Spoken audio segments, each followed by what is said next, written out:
जय मसीह। सबको परमेश्वर आशीष करे। एक वचन को देखेंगे। यहाँ परमेश्वर बहुत ही खूबसूरत सा भजन संगीता में एक वचन को लिखा।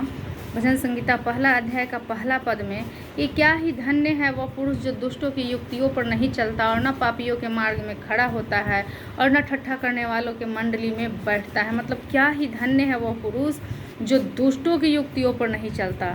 लेकिन परमेश्वर यहाँ स्पष्ट कहता है कि दुष्टों की युक्तियों पर जो नहीं चलता वो धन्य है, और न पापियों के मार्ग में खड़ा होता और न ठट्ठा करने वालों की मंडली में बैठता है। लेकिन बहुत सारे मसीही लोगों के जीवन में ऐसा पाया जा रहा है कि वो ठट्ठा करने वालों के मंडली में बैठना उन्हें अच्छा लगता है, हर एक पापियों की बातों को मानना उन्हें अच्छा लगता है, और दुष्टता की बात करना, दुष्ट लोगों के साथ संगति करना अच्छा लगता है। मेरे प्यारों, एक बात कहना चाहेंगे, ऐसे लोगों के साथ संगति करने के लिए हमारा परमेश्वर पिता यहोवा साफ साफ शब्दों में मना कर रखा है। लेकिन फिर भी यदि हम प्रभु को जानते हुए इस प्रकार के लोगों के साथ संगति बना रहे हैं तो ज़रूर याद रखेंगे कि जो संगति होता है वो संगति का असर ज़रूर थोड़ा न थोड़ा होता है, हो ही जाता है। तो हम आप लोग को एक ही बात कहना चाहेंगे कि परमेश्वर के भय में रहे और ऐसे लोगों से संगति बनाएं जो परमेश्वर के साथ संगति बनाने वाला लोग हो, जो दिन रात प्रार्थना करने वाला, वचन में चित्त लगाने वाला व्यक्ति हो, या परमेश्वर के वचन के अनुसार चलने वाला लोग हो। ऐसे लोगों के साथ रहें। हाँ, लेकिन इसका ये मतलब नहीं है कि जो दुष्ट लोग हैं, जो पापी लोग हैं और जो दूसरों का मजाक उड़ाने वाला, ठट्ठा करने वाला, बुरा चाहने वाला लोग हैं, उससे हम नफरत करें। ये ऐसा भी नहीं करना है। हमें उनके लिए दुआ करना है, उनसे नफरत नहीं करना है, उनसे दूरी बनाना है, उनकी मंडली से दूर रहना है। लेकिन उनके लिए हमें क्या करना है? दुआ करते रहना है लगातार।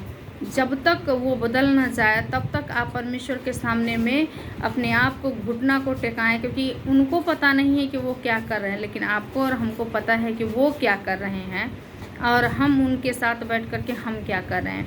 तो परमेश्वर आपके साथ हैं और वो जैसा वो बोले, है कि नहीं, कि दुष्टों की मंडली में ना रहने के लिए और ना तो पापियों के मार्ग में खड़ा होने के लिए, ना मजाक ठट्ठा करने वालों की मंडली में बैठने के लिए, है कि नहीं। ऐसा हमें ये ध्यान देना है, ध्यान को रखना है इस बातों के लिए।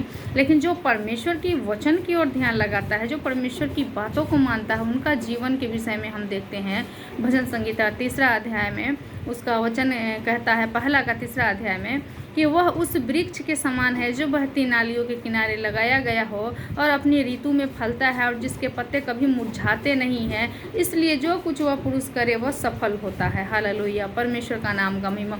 यहाँ साफ शब्दों में लिखा है कि जो परमेश्वर की आज्ञाओं को मानता है, जिस प्रकार पहला अध्याय का पहला वचन में परमेश्वर ने आज्ञा दिया, उस काम को अगर वो नहीं करता है, और 2 में यहाँ लिखा है, परंतु वह तो यहोवा की व्यवस्था से प्रसन्न रहता है और उसकी व्यवस्था पर दिन रात ध्यान रखता है। हालेलुया। मतलब जो परमेश्वर की व्यवस्था से प्रसन्न रहता है और उसकी व्यवस्था पर रात दिन ध्यान करता है, उसका जीवन, मतलब भय खाने वाला का जीवन, परमेश्वर की आज्ञा मानने वाला का जीवन, उनसे प्रेम करने वाला का जीवन, कहता है वह उस वृक्ष के समान है जो बहती नालियों के किनारे लगाया गया हो और अपनी ऋतु में फलता है और जिसके पत्ते कभी मुरझाते नहीं, इसलिए जो कुछ वह पुरुष करे वो सफल होता है। तो मेरे प्यारों, हम आपसे कहना चाहेंगे कि ये जो जीवन का वृक्ष और लहराता हुआ जीवन और लहराता हुआ जो ये वृक्ष है, वो हमारा परमेश्वर, हमारा यीशु मसीह है और वो आपके साथ है। यदि हम परमेश्वर की आज्ञा के अनुसार चलते हैं तो वो बहते नाली के समान, जो वहाँ पे जो पौधा होता है उसका पत्ता जो है किसी भी ऋतु में नहीं मुरझाता है, किसी भी ऋतु में झड़ता नहीं है, वो गिरता नहीं है, वो जलता नहीं है, लेकिन हर एक ऋतु में वो फलते जाता है। मेरे प्यारों, यकीन मानिए, अगर आप परमेश्वर के करीब रहने वाले लोग हैं, अगर आप परमेश्वर प्रभु यीशु मसीह के जीवन के सोता से जुड़े हुए लोग हैं, वो जीवन, वो जो नदी है, वो बहती नाली जो है, वो बहती नदी जो है, वो हमारा यीशु मसीह है। यदि हम उनमें लगे रहते हैं, यदि उनके जीवन के पास लगाए गए वृक्ष हैं, तो यकीन मानिए हर एक ऋतु में, हर एक परिस्थिति में, हर एक कठिनाइयाँ में, दिक्कत में, हर एक बीमारी में, रोग में, कर्जा में, कुछ भी परेशानी में परमेश्वर आपकी सुधि लेंगे और आप लहराते रहेंगे और आप प्रभु में आनंदित रहेंगे।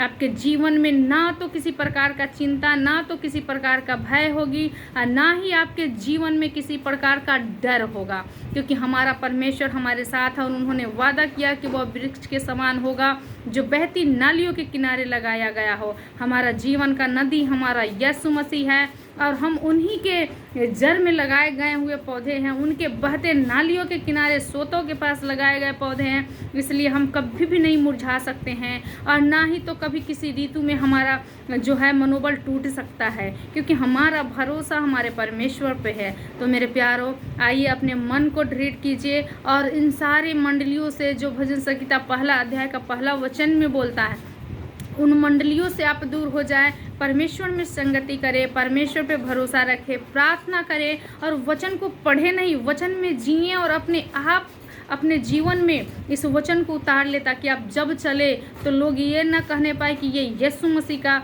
जन है। लोग ये कहने पाए कि सच में यीशु इसके अंदर दिखता है, यीशु मसीह इसके अंदर नज़र आता है। जब भी आपको लोग देखे, दूर से ही देख के बोले सच में ये यीशु का संतान है। तो परमेश्वर आपको आशीष करे, आप हमको सपोर्ट करें, बढ़ाएं, सब्सक्राइब करें, परमेश्वर के नाम का महिमा करें और लाइक शेयर तो ज़रूर करें। आप सबको जय मसीह।